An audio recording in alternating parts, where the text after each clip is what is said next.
Tauktae तूफान का प्रदेश में असर अभी थमा भी नहीं कि मरुधरा की राजनीति में एक नया तूफान आ गया। दरअसल कांग्रेस के कद्दावर नेता और गुड़ामलानी विधायक हेमाराम चौधरी ने अचानक इस्तीफा देकर सरकार में एक बार फिर उथल पुथल के संकेत दे दिए हैं। माना जा रहा है कि चौधरी का इस्तीफा बड़ी रणनीति का हिस्सा है। तो 2 बार के मंत्री चौधरी के इस्तीफे की क्या है अहम वजह और पूर्व नेता प्रतिपक्ष के त्यागपत्र के आखिर क्या है मायने, देखिए इस खास रिपोर्ट में।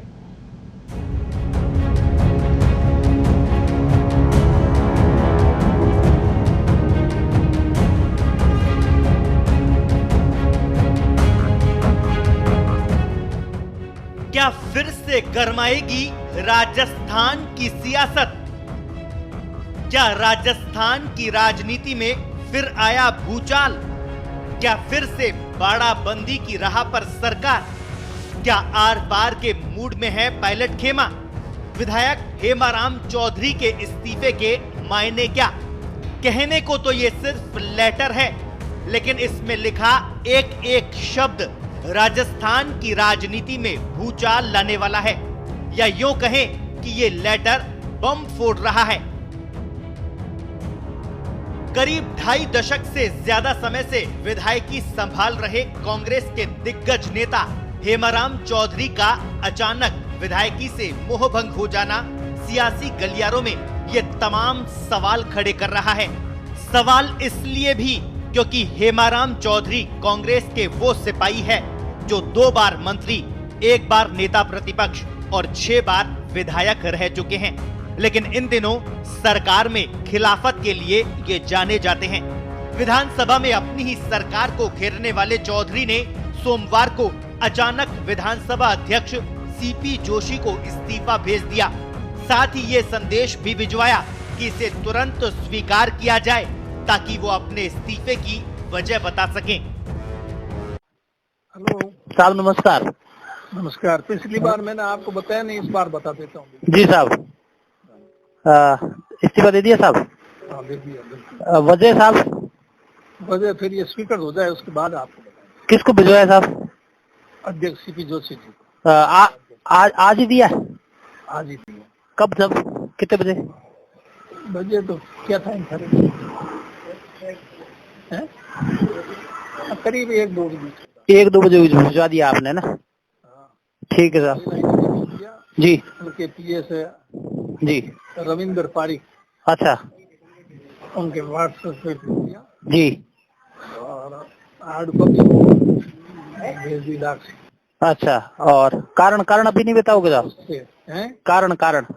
कारण इस्तीफा मंजूर हो जाए। कारण बताए नहीं तो क्या कारण थे? अब कारण जी इस्तीफा जी दिया है तो कोई आप वो आप सोचो कारण क्या हो। जी साहब, ये हम लोगों के लिए छोड़ रखा है। नहीं, कोविड की इस व्यवस्थाओं को लेकर असंतुष्ट है आप या ऑल ओवर सरकार से असंतुष्ट है? अब ये मैंने कहा ना, अब ये कयास आप लगाओ किन कारणों से दिया। वो कारण अभी इस समय अभी मैं उन्हें बताऊंगा। मंजूर हो जाएगा उसके बाद कारण भी बता दूंगा। ठीक है साहब जी। ये पहली बार नहीं है जब हेमाराम ने विधानसभा अध्यक्ष को त्यागपत्र सौंपा हो। इससे पहले भी वो मंत्री नहीं बनाए जाने से नाराज होकर 1 बार इस्तीफे की पेशकश कर चुके हैं, लेकिन वो मंजूर नहीं किया गया था। हेमाराम के इस्तीफे के बाद कांग्रेस आलाकमान की चिंता इसलिए भी बढ़ने वाली है क्योंकि वो पायलट खेमे के प्रमुख रणनीतिकार माने जाते हैं। पिछले साल सरकार को आंख दिखाने वाले 19 विधायकों में हेमाराम चौधरी भी शामिल थे। उस वक्त कांग्रेस महासचिव प्रियंका गांधी के आश्वासन के बाद पायलट खेमा राजी हो गया था, लेकिन अब उस बात को 1 साल होने वाला है, लेकिन प्रदेश में ना तो मंत्रिमंडल विस्तार हुआ और ना ही राजनीतिक नियुक्तियां। और तो और पायलट खेमे के कई विधायक बार बार सरकार में सुनवाई नहीं होने का आरोप लगा चुके हैं। लिहाजा ये माना जा रहा है कि चौधरी का इस्तीफा एक बार फिर गहलोत सरकार के लिए परेशानी खड़ी कर सकता है। वरिष्ठ विधायक हेमाराम चौधरी की बाड़मेर से ही आने वाले राजस्व मंत्री हरीश चौधरी से लंबी अदावत है। दोनों के बीच कई बार तीखी बयानबाजी भी देखने को मिली है। वहीं दूसरी ओर गहलोत मंत्रिमंडल में मंत्री नहीं बनाए जाने से भी हेमाराम चौधरी नाराज बताए जाते हैं। हेमाराम चौधरी कई बार विधानसभा और विधानसभा के बाहर भी गहलोत सरकार को अपने तीखे सवालों से घेर चुके हैं। कोरोना के इस दौर में हेमाराम सक्रिय थे। उन्होंने अपने विधायक कोष से 3 करोड़ रुपए दिए। इसके अलावा धोरी मन्ना में 50 बेड का कोविड केयर सेंटर भी खुलवाया। भामाशाहों की मदद से कोविड केयर सेंटर संचालन करवाने के साथ ही खुद क्षेत्र में सक्रिय चल रहे थे। अब उन तात्कालिक मुद्दों पर भी नजर डालें जिसकी वजह से हेमाराम चौधरी नाराज बताए जा रहे हैं। गुड़ामलानी मुख्यालय पर पूर्ववर्ती कांग्रेस सरकार में स्वीकृत एससी का छात्रावास निरस्त कर दिया। पेयजल, चिकित्सा और विद्युत संबंधी बड़े काम नहीं हो पा रहे थे। तेल गैस का काम कर रही निजी बड़ी कंपनियों से कोविड दौर में सहयोग मांगा, लेकिन कंपनी ने अन्यत्र सहयोग दिया। गुड़ामलानी को सहयोग नहीं किया। प्रशासन से सहयोग नहीं मिलने पर भी उन्होंने क्षेत्र में नाराजगी जताई थी। साल 1980, 1985, 1998, 2003, 2008 और साल 2018 में 6 बार गुड़ामलानी से विधायक चुने गए हेमाराम 1998 में रिकॉर्ड 53,000 से अधिक वोटों से जीते थे। उन्हें परिवार कल्याण राज्य मंत्री बनाया गया। 2008 की कांग्रेस सरकार में राजस्व मंत्री रहे।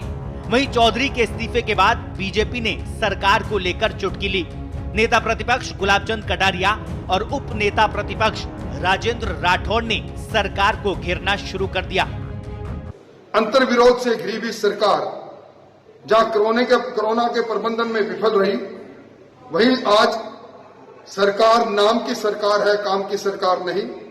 और इसीलिए मजबूर होकर आज हेमाराम चौधरी जी को अपना इस्तीफा देना पड़ा और इस्तीफा भी सीधा विधानसभा के अध्यक्ष को उन्होंने भेजा है।